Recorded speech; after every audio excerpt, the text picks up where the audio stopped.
छाप। इस विषय पर हमारे दोनों पक्षों के प्रतिनिधि मौजूद है, तो आइए बहस की शुरुआत करते हैं। शुभ प्रभात सभी को। मैं दहेज प्रथा के विरोध में अपना पक्ष रख रही हूँ। दहेज प्रथा सबका हमारे समाज में सबसे बुरी कुरीतियों में से एक है, जहाँ हजारों लड़कियों को प्रतिवर्ष दहेज पैमाने की वजह से प्रताड़ित किया जाता है, कईयों को जला दिया जाता है, कईयों को मार दिया जाता है। क्या हम इस समाज को सभ्य कह सकते हैं जहाँ शादी जैसे पवित्र बंधन को धन और लालच में तोला जाए?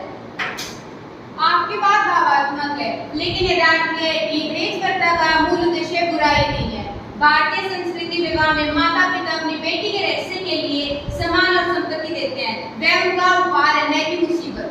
यदि यह केवल उपहार होता तो कोई समस्या नहीं थी, लेकिन यह सच्चाई है कि यह अब मांग बन चुका है। गरीब माता पिता अपने घर खेत गहने बेचकर अपनी बेटियों की शादी करता है। यह समाज को तोड़ नहीं रहा। क्या यह सहायता है?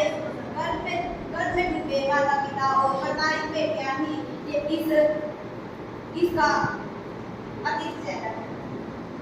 मैं मानती हूँ कि वर्तमान स्वरूप गलत चल रहा है, लेकिन दहेज की पूरी समस्या भी खत्म नहीं हुई है। समस्या जब खत्म होगी जब हमारा समाज शिक्षित होगा, मानसिकता बदलेगी। यदि माता पिता अपनी बेटी को स्वेच्छा से अपनी बेटी को संपत्ति देते हैं तो इसमें कोई बुराई नहीं है, अगर यह तो बेटियों के ही काम आता है। आप कह रहे हैं स्वेच्छा, लेकिन दहेज प्रथा समाज में सबसे बड़ी मजबूरी बन गया है। आज की शादियों में कार, प्लॉट, लाखों रुपए की मांग की जाती है। इसे उपहार कहना सच्चाई को छुपाना ही है। समस्या आज के लालची समाज ने पैदा की है। क्या हमें हर परंपरा को उनके दुरुपयोग की वजह से उन्हें खत्म कर देना चाहिए?